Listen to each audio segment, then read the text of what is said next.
The opportunity to join all of you today, and what I'd like to do is to give you the best possible briefing on UFO crash retrievals. We're not going to rush through this. We're going to take our time.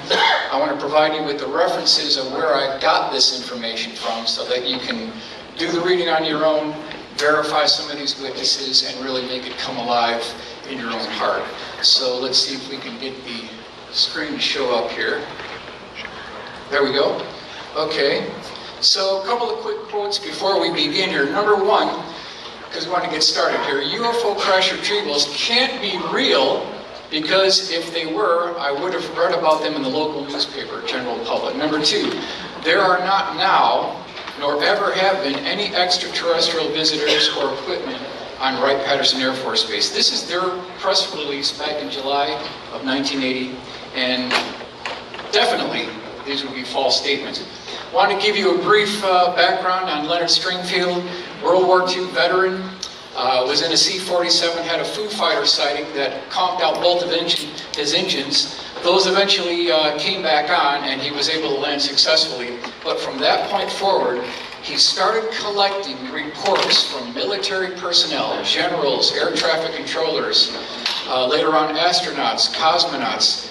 These first-hand credible witnesses were coming to him over a 30-year period talking about UFO crash retrievals, the bodies, the debris, craft being loaded on 18-wheeler tractor-trailer lowboys and being shipped to Wright-Patterson Air Force Base. That's the type of people. Now, we also should mention that somewhere lurking out in the universe, there are 22 original bank boxes of first-hand witness testimony, which is really the Rosetta Stone for the UFO crash retrievals. This is something that needs to be run to ground here.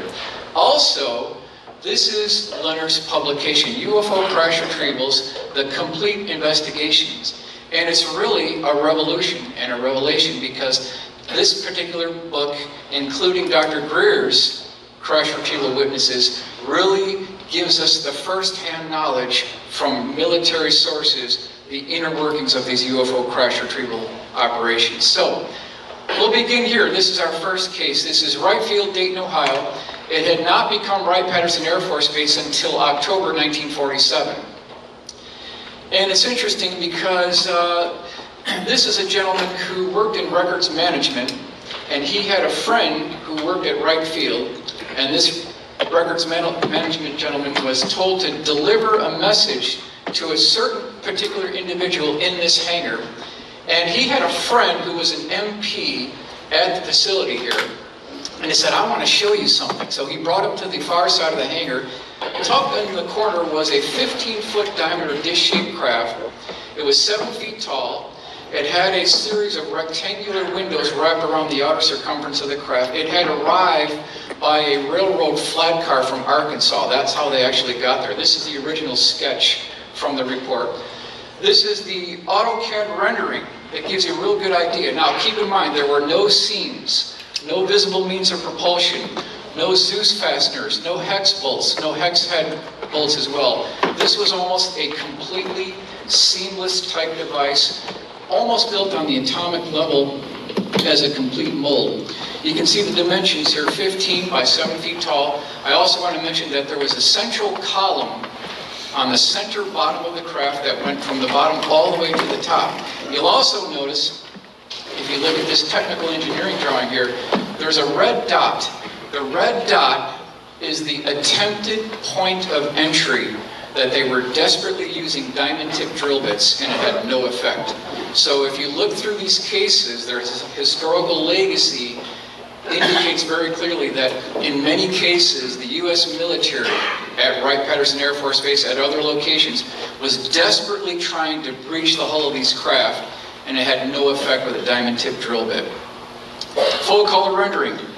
This is the craft here, full color rendering. If this would, hopefully it comes back here. There we go. Okay, so now we can see the exterior, kind of this chrome brushed aluminum exterior. And on the upper right-hand corner, we've cut the skin away that allows you to show this central column that went from the bottom of the craft all the way up to the exterior section of the top part of it as well. So here was the scene when he walked inside. there was a tarp that was folded up off to the side of the craft. In front of the craft itself, there was a toolbox and an electric drill with a diamond tip drill bit. So again, we hear this report that they were desperately trying to get into these craft with these diamond tip drill bits, and this is our final full color rendering, just to give you an idea of what it may have looked like if you were actually there and saw it with your own eyes. Now, Papagos Indian Reservation, this is a little bit west of Globe, Arizona, within the vicinity of these Superstition Mountains, January 1947.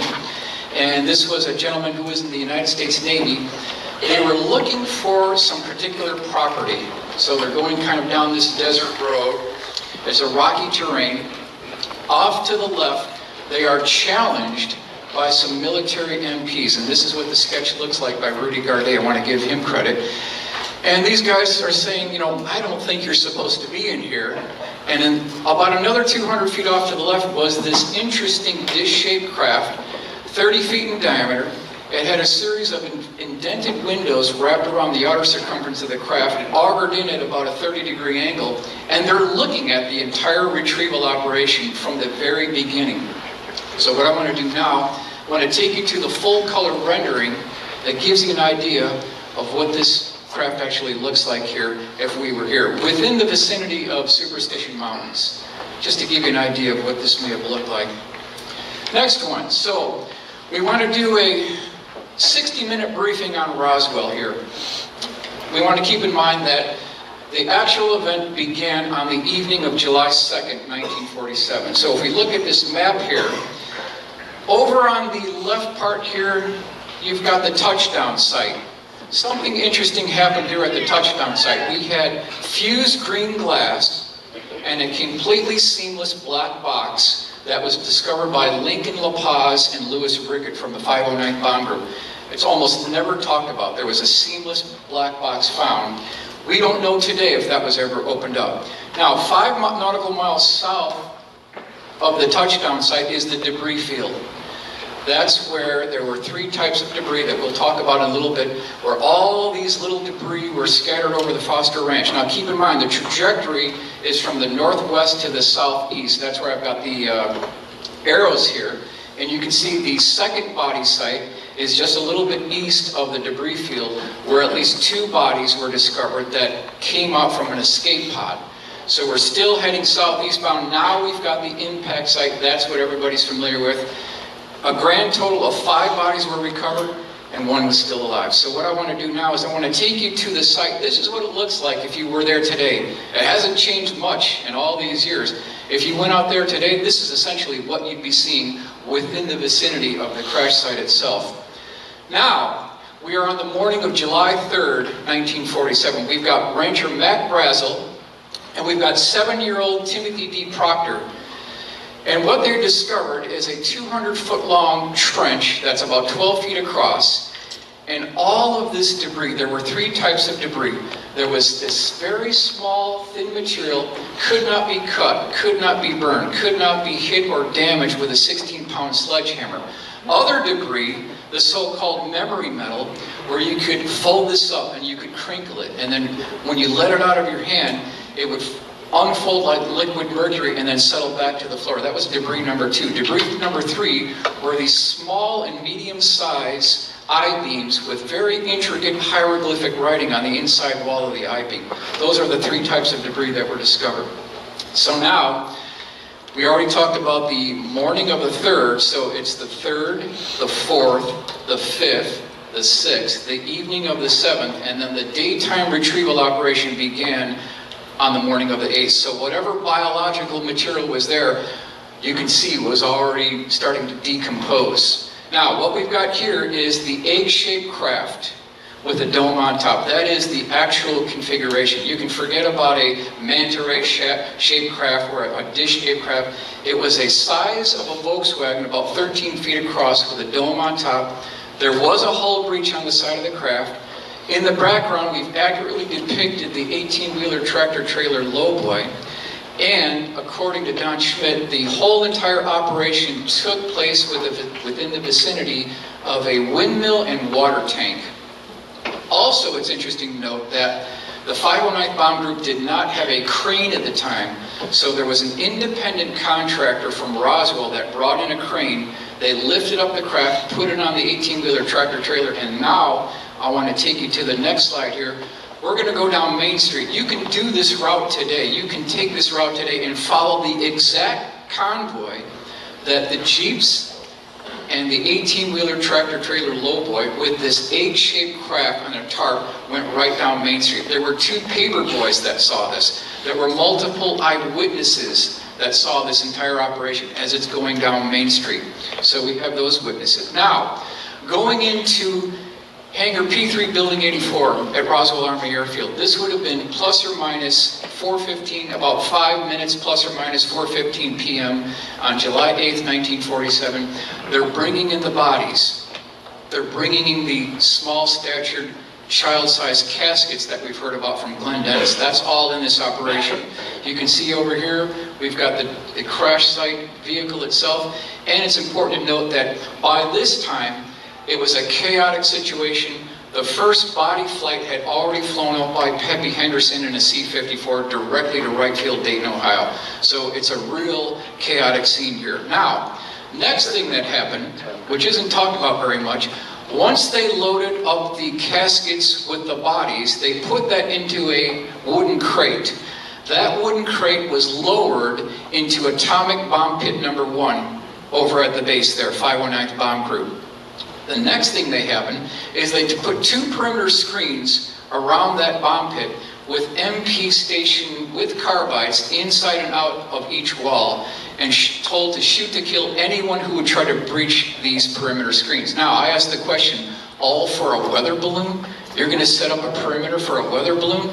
Something's not checking out here. Now, how do we get this thing out of Roswell to 509th or Fort Worth, Texas, 8th Air Force?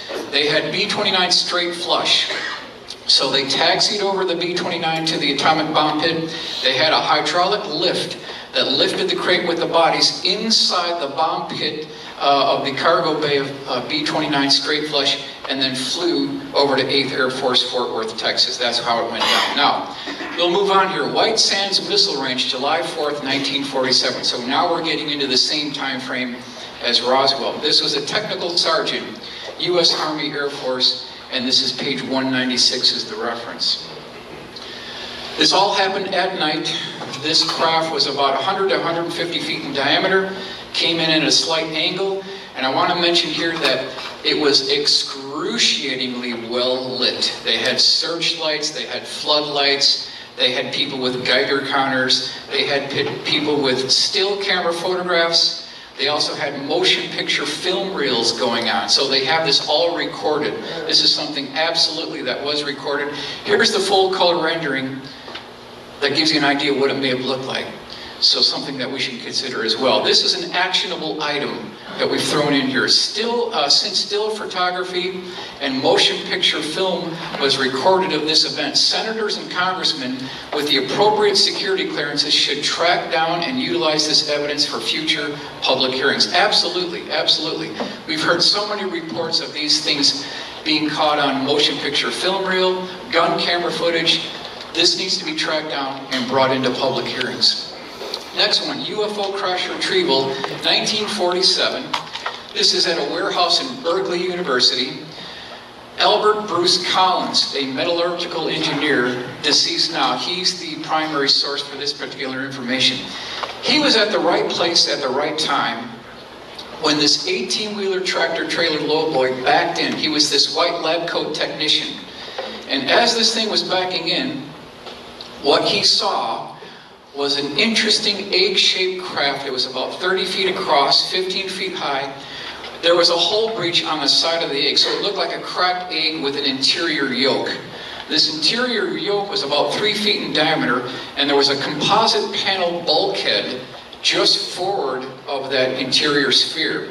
Wrapped around the outer circumference of this sphere was another bulkhead, and then if you look closely, wrapped around the outer section of the craft itself was these 2 flat sections, and then off to the lower right was a hull breach with shrapnel coming out of the back of it. So this is either an implosion or it's perhaps something that goes into a much larger craft. So now we want to take you to the full color rendering, give you an idea of what that may have looked like if we were there. So this is Berkeley University, 1947. Next case, Fort Polk, Louisiana, summer 1953. Herman Johnson is the name of our witness here. He was a private in the Army. This is case A1, page 80. And we've got the map, we've got the location, but I want to break this down for you here. This was another egg-shaped craft, 30 feet across. Now, one body was taken out of the craft on a stretcher. The other 3 ETs were helped by MPs. They were wearing a one-piece tight-fitting flight suit. They had a helmet on, they had what looked like mittens on, and they had no knee joints. So they had this very stair-step type maneuver when they were walking over the terrain. Also important to remember that the ground section where this craft impacted was still warm to the touch while this entire operation was going on. And that's the breakdown here. We want to take you to the full color renderings of what this looked like from our best available source here that we've described. Now here are the helmets. We can see the one-piece tight-fitting flight suits. And this is coming from these military sources. This is what these sources are telling us that they're actually recording and seeing. Here's the stretcher, the scene getting loaded into the ambulance truck.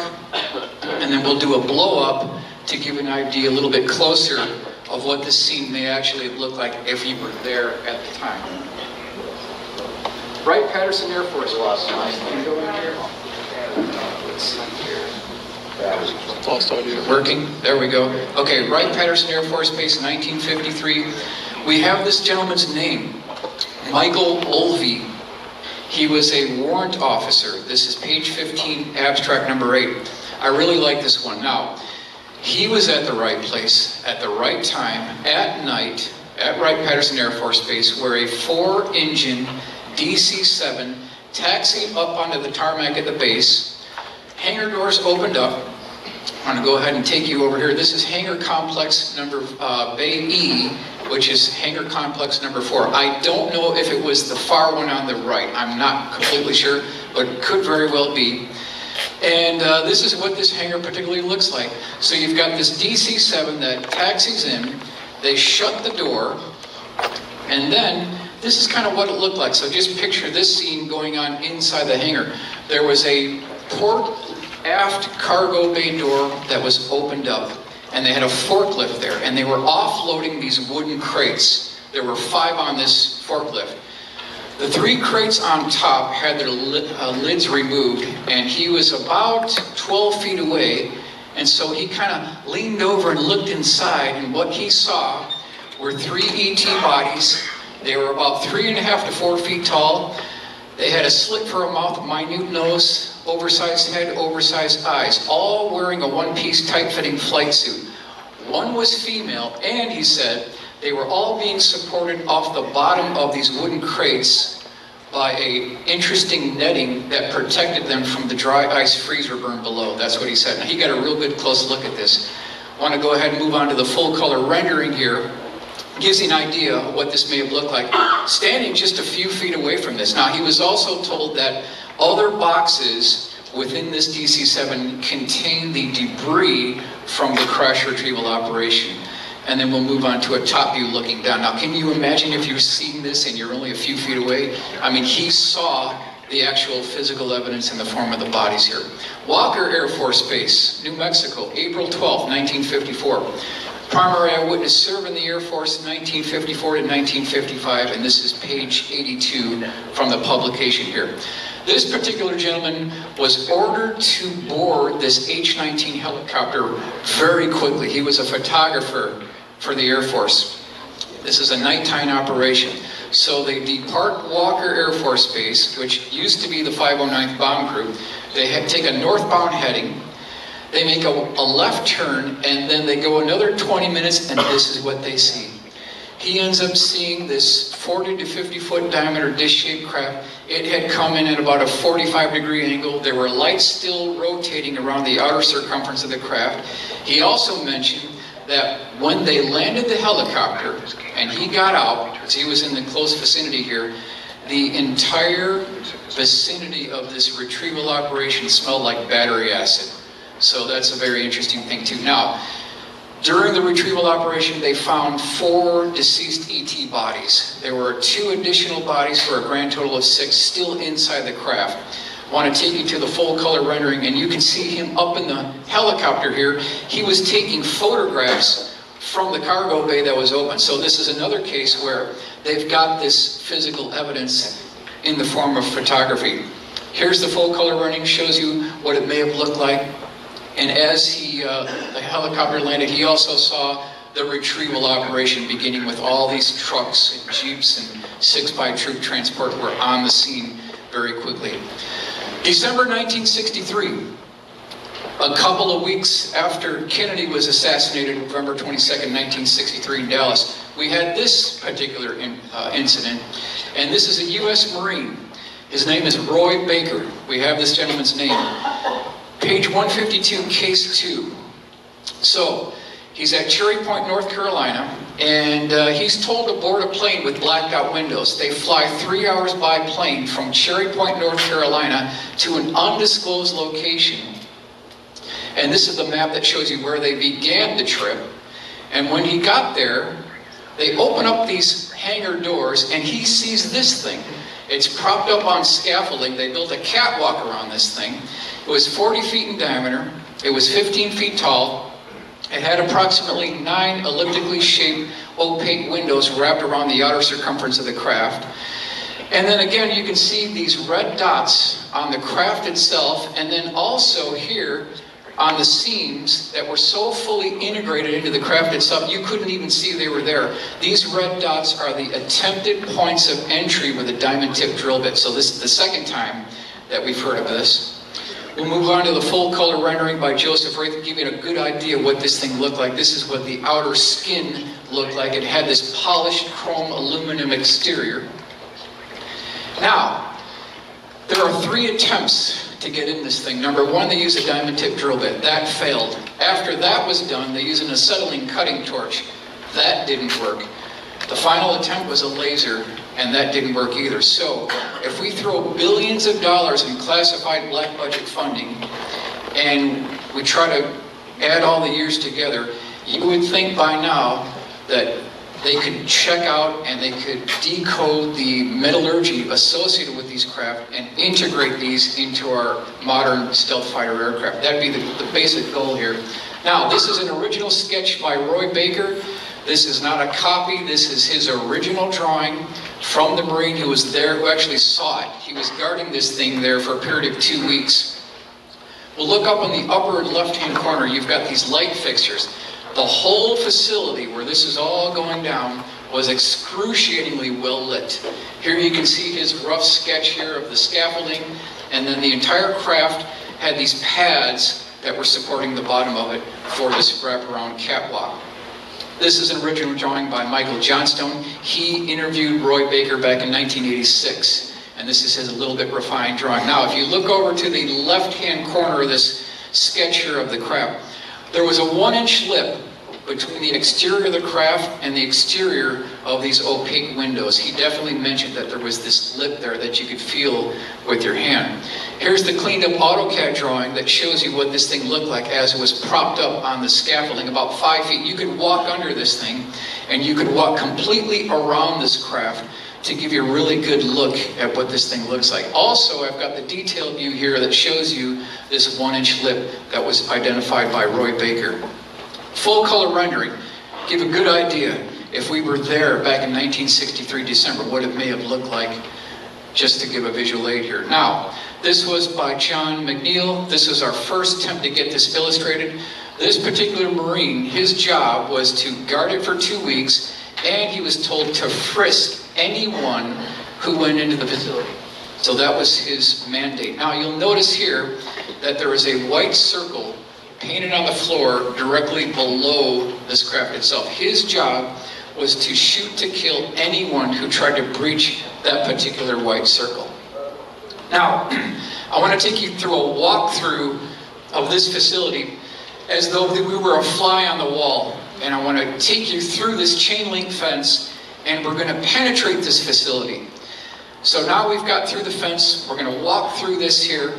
as though no one knows we're there. We're the invisible person now. Now we can see the scene coming into view.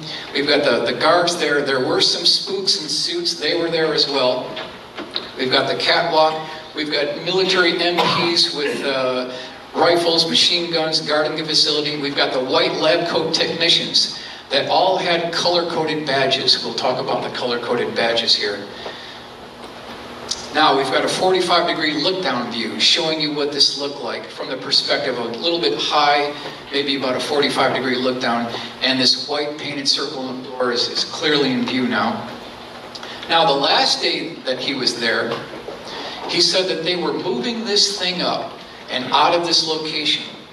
They were putting this on an 18-wheeler tractor trailer lowboard and they were moving it to the next location. So you can see one way that they keep these programs classified is, number one, they compartmentalize this information. Number two, they move these assets from one location to the next, so no one person knows the whole story. That's one good reason why it's been kept under wraps for all these years. Now, this is the framing work that they articulated around the craft, and then they started draping a tarp over this framework that you can see here. We're partially tarped now, and we'll move on to the fully tarped situation. This is what it looked like as they were getting ready to move out.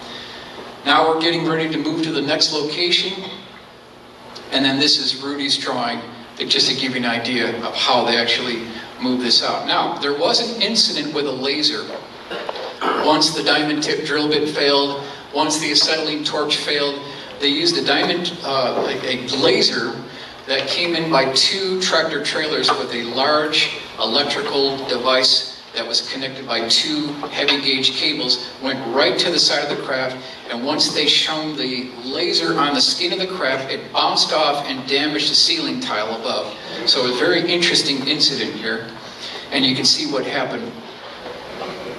This is the gentleman's original sketch, the Marine from 1963. This is his original sketch of what that incident looked like here. Now, they absolutely did have 2 teams of white lab coat technicians that had these color-coded badges. So if you had a green badge, you could go here, but you couldn't go here.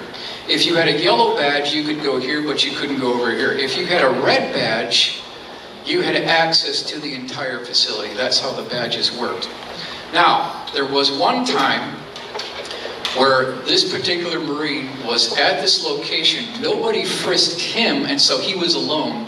And he had a small pocket Minox camera, and he took a photograph of this thing.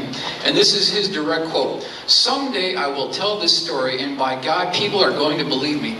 Unfortunately, this photograph was lost in a flood in 1983. So we were this close to getting this piece of evidence, but it was snatched away from us. That always seems to be the case. We always get so close, then something happens and the evidence disappears. So we did a simulation of what this photograph from a Minox camera may look like. Something similar to this right here. A little bit brown, a little bit discolored in age, but something similar to what like this, if we could get this back in 1983. Now, there was an incident where a United States Navy personnel actually tried to breach that circle painted on the floor, and I tracked it down. It would have been this gentleman, Paul Nitz. He would have been the gentleman that may have done this.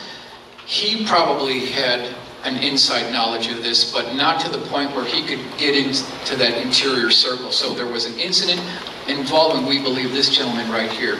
Now, 4-star General Melvin F. McNichol, Base Commander, Tinker Air Force Base. How does he play a role in this crash retrieval operation back in 1963? What is his role in this? This is his obituary. Ex-Tinker Commander Melvin McNichol dies. The Daily, Oklahoma, July 11th, 1986. Well, he happened to be good friends with a woman named Charlotte Mann. She was intimately involved in the 1941 April Cape Girardeau crash retrieval operation. Actually held a particular photograph that's of interest. And so they started talking, and she turns to the general and says, "General, you know, we've been friends for all these years. We have this mutual interest in UFOs, and you've never told me anything. Are you still my friend?"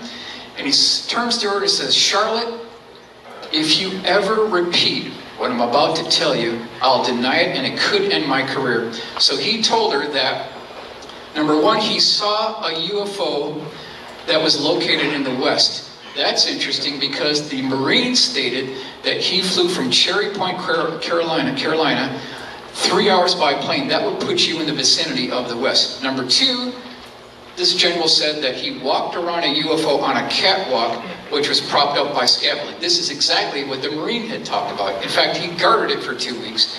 And then number three, this particular general told Charlotte Man that bodies were recovered and one was still alive. This particular Marine in 1963 overheard during water cooler talk about bodies and one being still alive associated with another crash retrieval. So when I heard this from Charlotte Man, I said, you know what, we got it.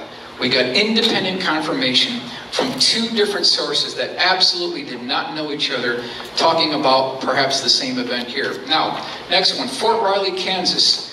This is December 10th, 1964. This particular man, his name is Aaron Quebec, so we know the eyewitness. We have a 30-minute audio tape recording of this. He was served in the infantry, 1st Division. This is page 24, abstract 20. This is the map. This is Camp Forsyth of where this entire operation went down. This is at night, and he was told to board a 6x troop transport. They went to a clearing area, and when they got there, they saw this particular craft parked on the ground at night. It was 48 feet in diameter, 18 feet tall. It had a fin on the back of the craft itself, and then it had these square sections that were jutting out, wrapped around the outer circumference of the craft itself. This is the full color rendering, first SolidWorks color rendering attempt of what this craft may have looked like. And then we've got Ruby's drawing here. Now they had a Huey UH-1 helicopter that was crisscrossing this field looking for additional debris, and once it illuminated the craft, now this gentleman could clearly see what was going on here. This was a retrieval operation. There was a man with a Geiger counter. He was walking around the craft checking if this thing was hot, so he saw this operation going on. Here's the full color rendering of what it may have looked like. Ground was still hot when they got there. And we'll go to the second view here. Now you can see this UH-1 helicopter in clear view with the spotlight shining down back in 1964. He also mentioned that during the retrieval operation, this is the M123 tank transporter that was used to move it from the crash location. Others who saw this going down Camp Forsyth stated that they saw people in biological hazmat suits associated with this particular crash retrieval operation. Southwest, July 3rd, 1967. This was a Marine. His rank was a private first class. Now, this is a Southwest location. This particular gentleman was guarding a Quonset-style hut. He had landed in an unimproved runway. Windows were blacked out. Off to the left, there were 3 tents. There was a kind of hastily constructed, prefabricated building and a Quonset-style hut. He was told to guard this particular facility, but by day 3, curiosity got the best of this guy. So he kind of went over inside, he pulled open this flap, looked inside, and he saw a very interesting craft that was 30 feet in diameter. It had a dome on top. Right in front of this craft were tables with instruments on there. There were calipers, there were different micrometers. It looks like they were testing the tensile strength of this craft. Off to the right, which you'll see over here, there was a walk-in freezer with body bags. He did not see any ET bodies, but this is what he described, and this is the full color rendering of what this may have looked like if we were actually there back in 1967. Probably Southwest, probably Arizona location, and you can see these workbenches with these calipers and micrometers, different tensile strength material. Norton Air Force Base, 1973. Air Force photographer. This is page 160, case 14. Now, this particular photographer, he was at Hawaii at the time. All of a sudden, he had his security clearance upgraded. He was flown from Hawaii to Norton Air Force Base, San Bernardino, California. There he was joined with another Air Force photographer. They go into this Air Force vehicle and they drive 1 hour from San Bernardino, California, and all of a sudden, the car stops completely. They drop down into an underground facility, and this is what they see. They both get out of this car. They disrobed completely nude. Now they're wearing these medical laboratory smocks, and they're led into this large underground facility where there's a crane. The crane has a netting, and it's supporting about 15 feet off the floor, a 30-foot diameter dish-shaped craft. And his job was to go inside this craft, photograph the interior. Now, when they both got in here, this is his direct quote. Keep in mind, this is 30 feet in diameter. "I could have thrown a football as hard as I could and not hit the other side." So there was something going on in the interior of this craft that made it appear at least 10 times larger on the inside than it was on the outside. So some type of space warp, some type of continuum going on. This is something we've heard before as well. So something that looked to be about maybe 300 feet. Now, this is the full color rendering of what this retrieval operation may have looked like at this underground facility. You can see the craft being supported by the netting. We'll go ahead and move to the next rendering here, a little bit more of a blow up. Shows you what this may have looked like. And then I want to take you inside.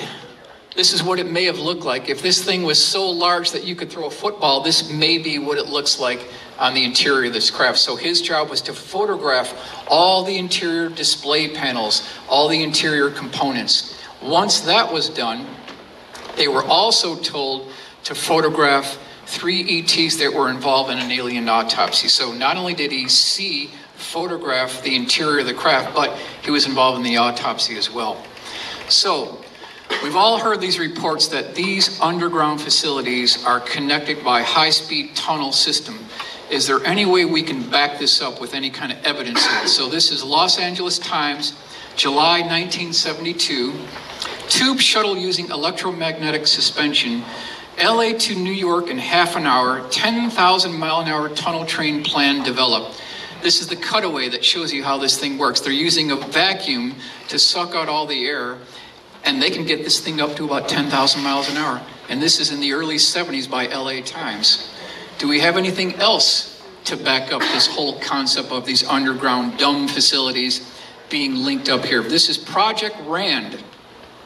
Proceedings of the second Protective Construction Symposium, Deep Underground Construction, and this is Volume 2, March 24th, 25th, 26th, 1959. This is their own publication telling us here. This is what they're saying. Just as airplanes, ships, and automobiles have given man mastery of the surface of the earth, tunnel boring machines and shaft sinkers will give him access to the subterranean world. It is our aim to provide machines which will supply the ever-increasing demand in mining and construction of underground facilities.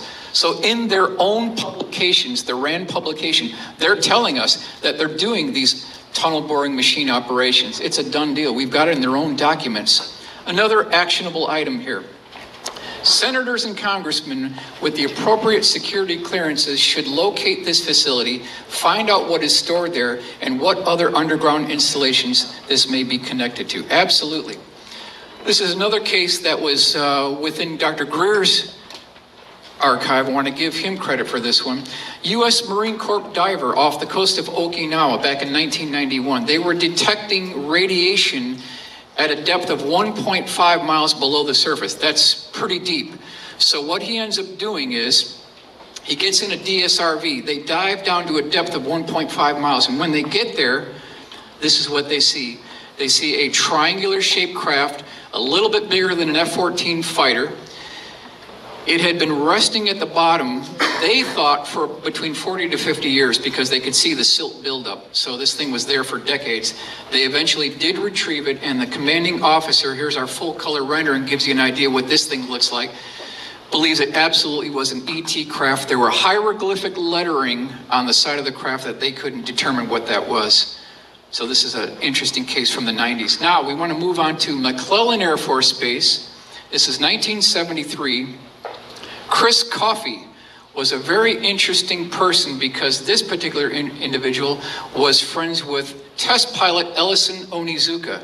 This is page 153, case 3. This is Ellison Onizuka. Now, many of you might know this gentleman. Probably everybody is familiar with this gentleman. He was at this particular facility where they brought about 12 pilots into a briefing room. They shut down the lights. And then there was an Air Force general in the background who started a movie projector, and projected on the forward wall was about a 5-minute black and white film that depicted at least 2 ET bodies in an autopsy setting. And he was thinking, I can't believe I'm seeing this. Here you can see Ellison Onizuka right here. He was shocked at this. This was another independent source here talking about strange things going on at McClellan Air Force Base. David Armstrong claims his aunt used to work for a top secret UFO records library at McClellan Air Force Base. In his 20s, Armstrong went to visit her, and knowing he had an interest in the subject, Armstrong says his aunt let him take a look at the files. They had video evidence, they had photographs, they had documents, they had files on UFOs and UFO crash retrievals. So back to Ellison Onizuka. Leonard Stringfield was within 2 weeks of getting this gentleman's testimony, but he died on January 28th, 1986 in the Challenger incident. We almost got his testimony. We were about 2 weeks too late. And then, of course, here's Challenger. Now, I took the drawing and I took the testimony from Chris Coffey that came directly from Ellison Onizuka. I tracked down his widow, sent her a letter with the drawing. I never got a reply. So I don't know if she didn't get the letter, but she may have. It would have been great to get her testimony for the record as well. Source here is Air Force pilot, late 1950s time frame, Ed Comerick Jr. He conducted the interview. This is a 5 to 6 minute movie clip. And what this depicted within this interview is this Air Force personnel stated that he saw a 60-foot diameter dish-shaped craft. It had a hull breach on the top section of the dome where we believe the propulsion system came outside the craft. So this might have been a high impact. There were 3 ET bodies near toward the side of the outer rim of the craft itself. This is the blow up. It gives you an idea of what this may have looked like if we were there today. Now, we want to talk about the other Roswell. We don't want to talk about just cases here in the U.S. This is spring 1955, across the Texas-Mexican border around Del Rio, Texas. Now, we had a group of B-47s that were heading westbound. There were 3 of them. They were escorted by 4 F-86 Sabre jets. This is heading westbound over southern Texas. And all of a sudden, this dish-shaped craft comes screaming by their flight path. One of these F-86 pilots peels away from the group. He gets clearance to do that. He does a low approach over the crash scene. He flies back to Carswell Air Force Base, gets out of his F-86, goes to Corsica, jumps into a tail dragger Aranca twin aircraft, and flies back to the crash site before it gets dark. And he got a real good look at this entire scene. This is what it looked like when he got there. This disc was about 25 feet in diameter. The dome had popped off. You can see over here on the foreground right side is the Aranca. He came with a friend, and the Mexican military got there before America did at the time. So that's how this went down. Now, as it was getting darker, it started getting colder. And according to this gentleman, what these Mexican soldiers were doing to keep themselves warm is they were taking blankets from their truck. They were putting it on the debris from the craft that was still warm, pulled it off the debris, and then put them on their bodies to warm them up, which I thought was a very interesting point. Why would you make up such an unusual point? To me, that has at least the ring of truth here. So this is the testimony from Robert Willingham, Air Force pilot. He stated when he looked inside the breech of this craft, he saw 4 bodies with, quote, arms that looked like broomsticks. That's how he described it. Now I want to take you further inside, and we're going to show you what the full color rendering of the scene looks like. We've got the Aranca there, we've got the troop transport, we've got the Mexican soldiers there, and now we want to go inside, and this is what it looked like. It was a gruesome sight. This is not for the faint of heart, but this is what it may have looked like if they were actually there. Now, there was another crash retrieval operation that took place called the Koyame incident. I want to give credit to Noe Torres and also my good friend Ruben for doing the research on this one. A Cessna 172 took off from southern Texas, was heading southbound. Coincidentally, a dish-shaped craft was heading northbound. And this thing was going 2,530 miles an hour at an altitude of 75,000 feet, heading northbound. It dropped down to the same exact altitude of the Cessna 172, right around 12,000 feet, and there was a mid-air collision. Both craft came down. While all this is going on, the Mexican military is beginning their retrieval operation. But United States intelligence agencies, the CIA, the NSA, they're monitoring the radio traffic, so they're aware of all this. They got a good handle on what's going on here. Now, while the Mexican army is loading up this craft onto this 18-wheeler tractor trailer, they've got a couple of Jeeps up front. They have the craft now on the 18-wheeler, and they're moving it out. And all of a sudden, something bizarre takes place. The entire convoy completely stops dead in their tracks. And all of these Mexican soldiers are dead. They're outside the vehicle. They're slumped over on the steering wheel column. One guy's hanging outside of a door. They're all dead. There was some type of biological agent associated with this particular operation. However, American intelligence agencies, they knew what was going on. They had a reconnaissance flight that flew over this operation, so they already knew. So what they did is they took 3 UH-1 helicopters and 1 CH-53. They attached a lasso to it and flew it back to CDC headquarters, and that's how that went down. So these are the deepest of the black programs. When the United States military goes out and steals up from under the nose of another government a crash retrieval asset, the deepest black programs within these operations. These are the helicopters that were involved in the retrieval operation. 3 Bell UH-1 Hueys, 1 CH-53 Sea Stallion flew the CDC headquarters in Georgia. Now, this is the full color rendering of what it looked like if we were there.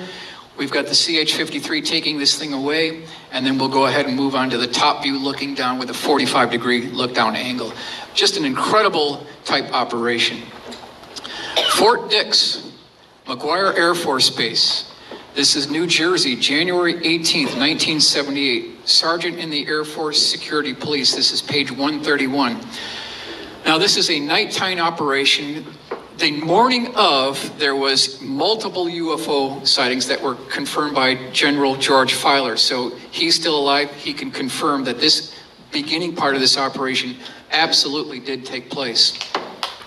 Now, as this MP is making his rounds around the outer perimeter fence of this facility, he notices something coming out of the darkness.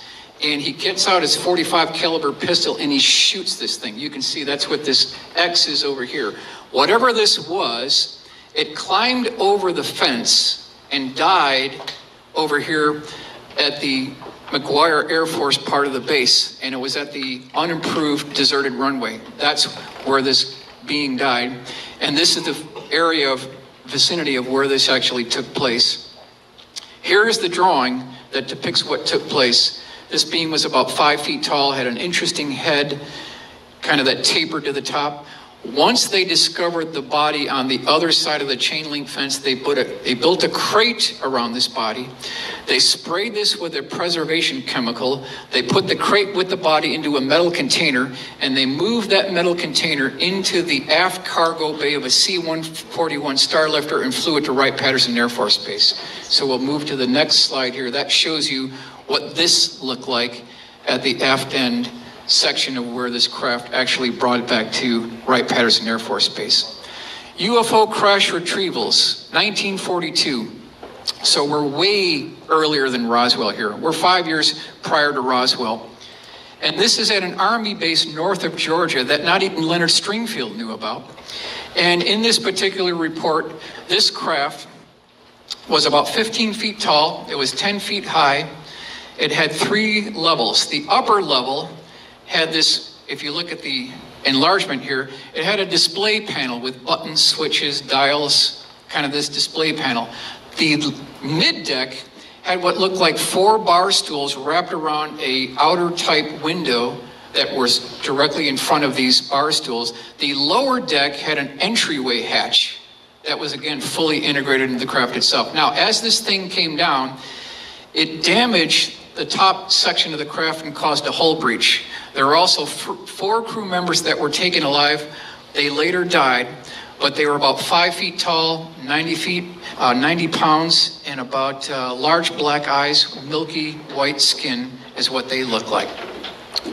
Right field, Dayton, Ohio, 1946. This is a young boy, Tex Martin. This is page 242, 243. His father was an electrical contractor, and they were working. He brought his son to the base that day, and something started happening here. This 6-year-old boy was talking to a janitor, and this janitor said, would you like to have a soda? And he asked his father, this janitor would like to get me a soda. And he said, yeah, go ahead, you can do that, you can do that. So this janitor gets this boy, he's only 6 years old, he gets him this soda, and concurrently while he's drinking his soda, there's a connecting doorway from the cafeteria inside the facility at Right Field, Dayton, Ohio, and he was at the exact right time at the right place. And as this door opened up, what he saw inside was a dish-shaped craft. There were other debris that were tarped on 18-wheeler tractor-trailer lowboy trucks. That's what he saw. These are some of the very early renderings we did based on the eyewitness testimony. There were a couple of bodies kind of laying on the floor with body bags. They were covered up, and we'll go to the full color rendering a little bit here, but this is what this craft looked like, 20 feet in diameter. It had 2 raised sections wrapped around the outer circumference of the craft, had tripod landing gear leg, and then these bodies that were on these stretchers that he could just get a good look at that. We want to move on to the next color rendering here. If we were there, if we were this young boy that you can see in the background, what he may have seen as a reverse perspective here. Just incredible. So we're already prior to Roswell with this particular case. Carrot Patch, south of Salinas, California. This is July, August 1947. This was seen by 2 19-year-old workers in a nearby field. Now, it had come down the night before. They didn't know anything about this until the foreman approached these 2 19-year-old boys and said, you know, we've got something that came down here. We better take a look at this thing. This is the original sketch that went with the report. 9 feet in diameter. It was 4 feet tall. It had 2 sections of indented windows wrapped around the outer circumference of the craft itself. And then we'll move on to the X marks the spot location. We've got the map of where this thing actually came down, just to give you a good idea here. Here is the AutoCAD drawing that shows you what this may have looked like. Again, 9 feet in diameter, about 4 feet tall. Here is our original sketch that gives you an idea. Now, when the military got there, within about 15 minutes, they ushered these 2 boys out of the location, but not too far away that they didn't get to see the retrieval operation. They saw the entire operation. They saw them lifting this craft up onto the trailer and moving it out of the area. So they got a good location. This is our full color rendering of what this retrieval operation may have looked like if we were actually there and could see this. C-119 flying boxcar. This is Sierra Madre, California. What he ended up seeing is he was asked by the United States military to aid in a retrieval operation. And so he did assist them. This is page 32. So they walk over to this C-119 flying boxcar. And how do we know what the diameter of this craft was? Okay, we can pretty much gauge that the diameter of the craft was 9 feet because the aft cargo bay of a C-119 flying boxcar is 9 feet 10 inches. You still need 5 inches of clearance on either side, so you can't be any larger than 9 feet. It was a relatively small craft. This is what it may have looked like as they were loading it up to ramp. This is the aft cargo bay view now. We're getting ready to load this craft in there. He said that there were at least 3 bodies recovered. They were burnt. In fact, he said that when he went to touch their faces, the skin came out and connected to his fingers. So it was kind of a gruesome scene, but this is our full color rendering of what this scene may have actually looked like here. And we'll move to the full color rendering of this particular retrieval operation. So very interesting case. It's within the Stringfield files. Another one of these good cases here. Now we've got Naval Air Station, Sunnyvale, California. This is 1950, Hangar 1. He was a radar operator. UFO crash retrievals, case B5, page 57. Now, this gentleman was also at the right place at the right time. He went through this double doorway, and what he saw, we've got his direct quote here, "It was certainly no aircraft of ours." So as he's going through this facility, he goes through this double door and he sees this craft. about 80 to 100 feet in diameter. It had an upper dome, and it had a series of windows wrapped around the outer circumference of this lower dome section. He was challenged by the guard and told to vacate the area, but he did get a good look at this craft. Now we want to talk about this gentleman. Former military officer. He was at an unknown U.S. Air Force base in a classified materials library. This is page 212 to 213. So this gentleman is opening up this cabinet. There's a file that had specific details on UFO crash retrievals. There was a report and there was one black and white photograph. And I want to take you to this black and white photograph here. This may be what it looked like. The report said that this dish-shaped craft came down in Farmington, New Mexico prior to 1950. Farmington is very interesting in this whole case study here.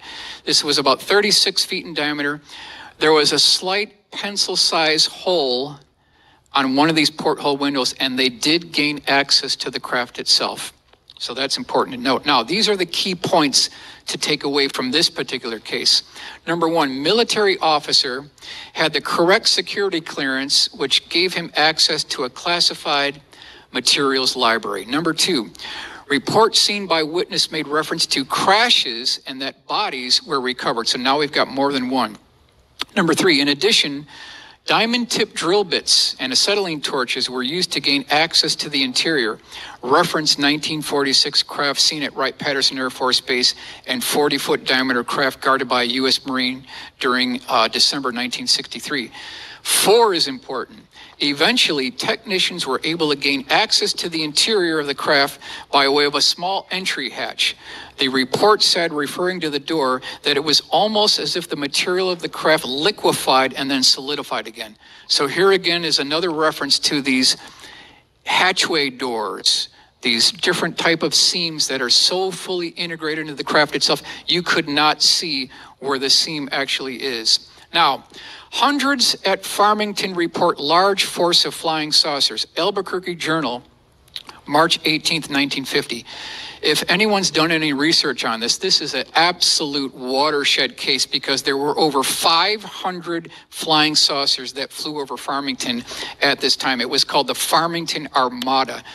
Literally hundreds of eyewitnesses saw fleets of these flying saucers flying over, making 90-degree right angle turns. It was an incredible sighting. That coincides with what we have over here.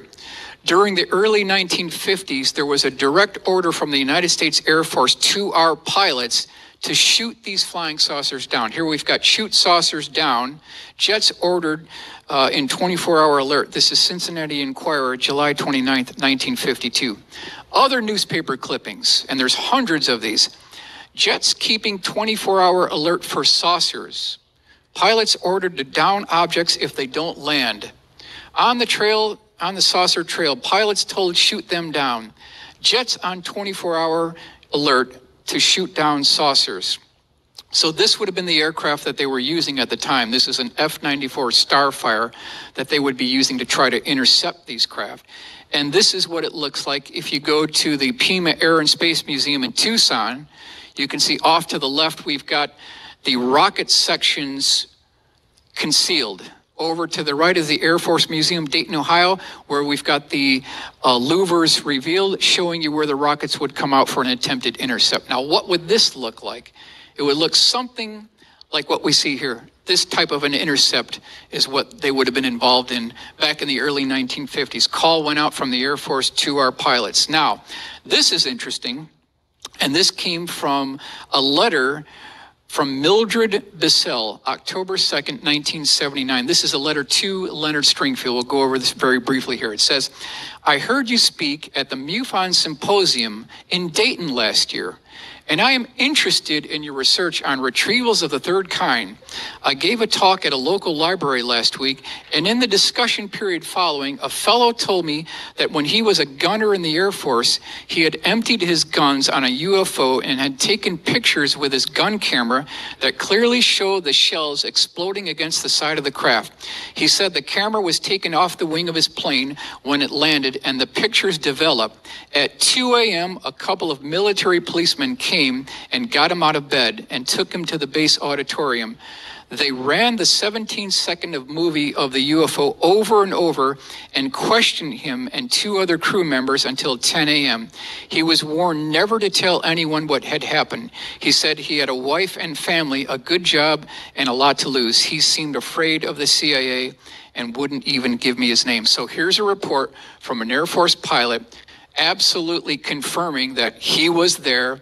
He unloaded an entire magazine of shells on this craft. It hit the side of the craft, and they got it all on camera footage. So how many of these type situations have we had from World War II, the Korean War, Vietnam, Desert Storm, where they have the gun camera footages? And where are these particular films now?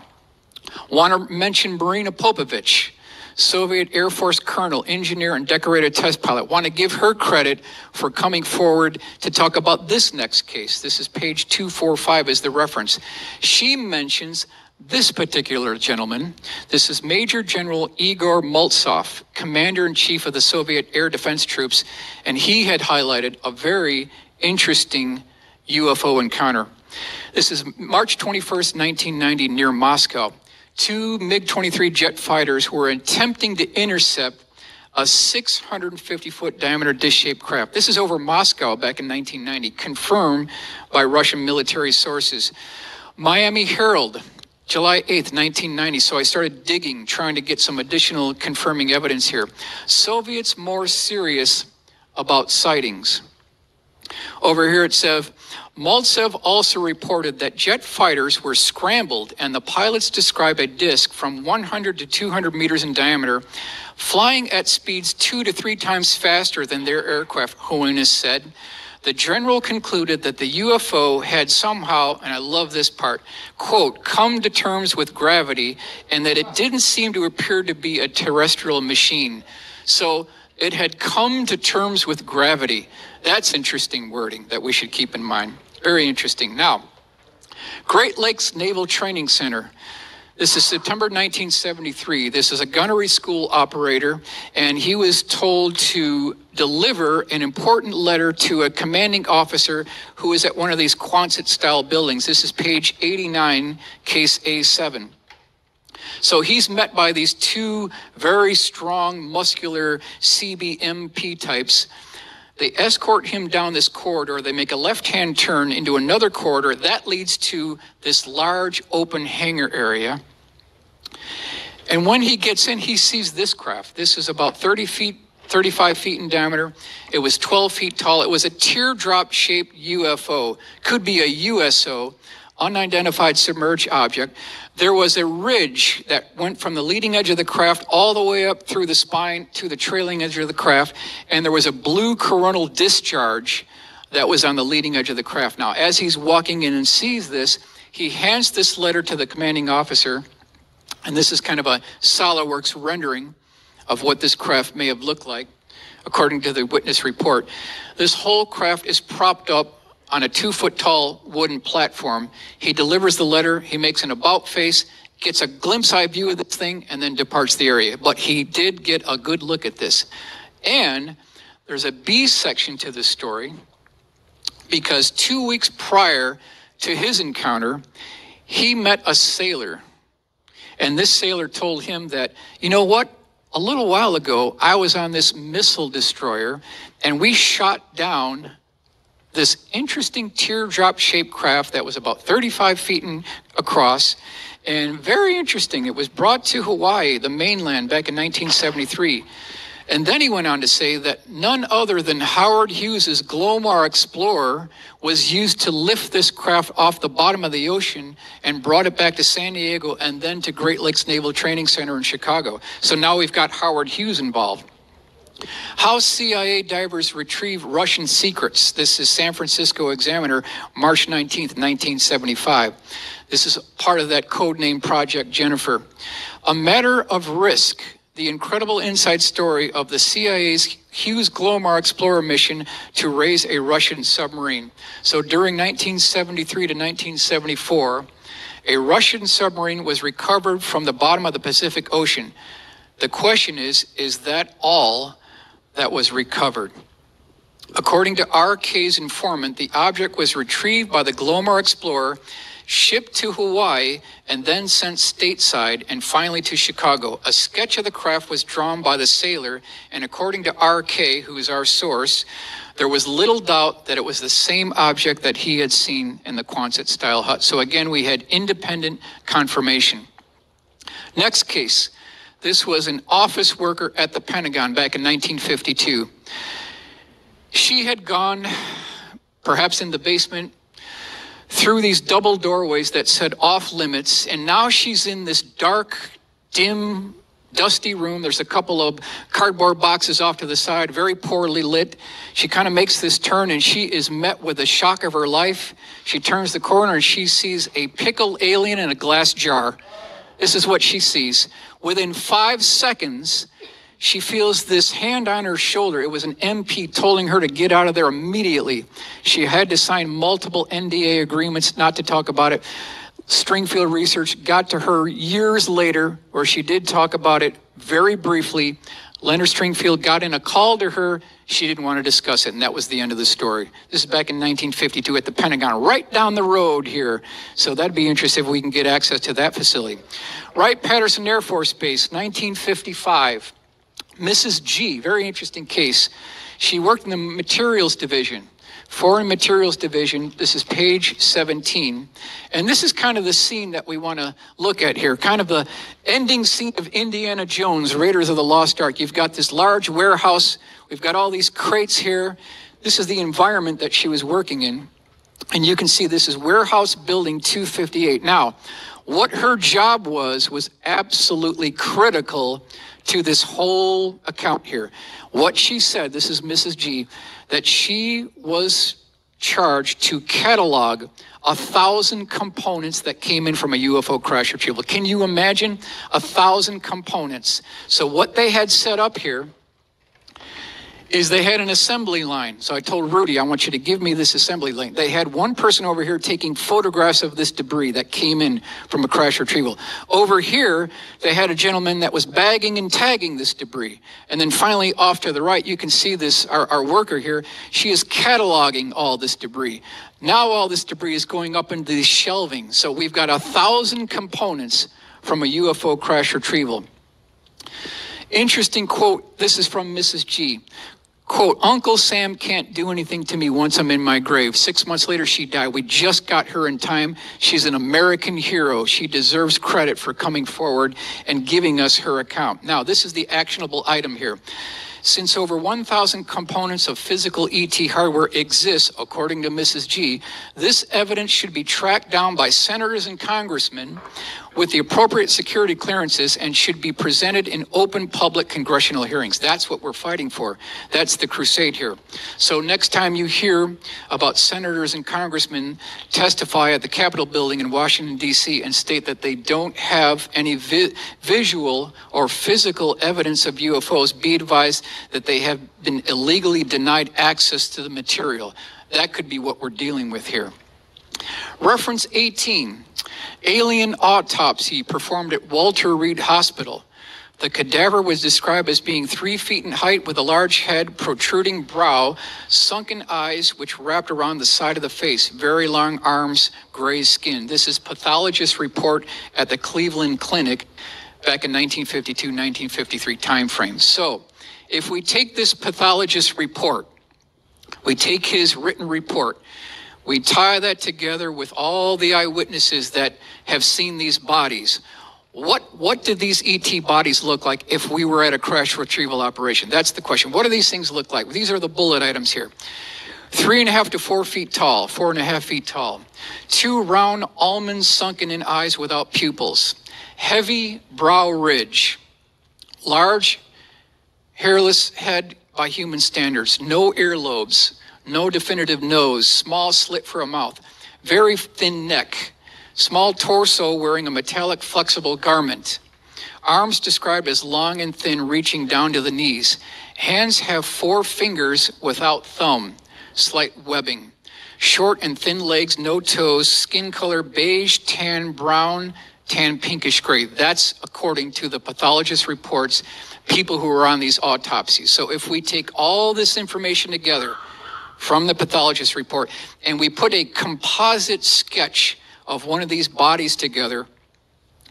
This is what we're going to end up with, according to the pathologist's report. I believe this to be the most accurate depiction of what these beings look like, according to the crash retrieval military witnesses and medical personnel who are on these autopsy teams. Very, very interesting configuration. We've got the large oversized head.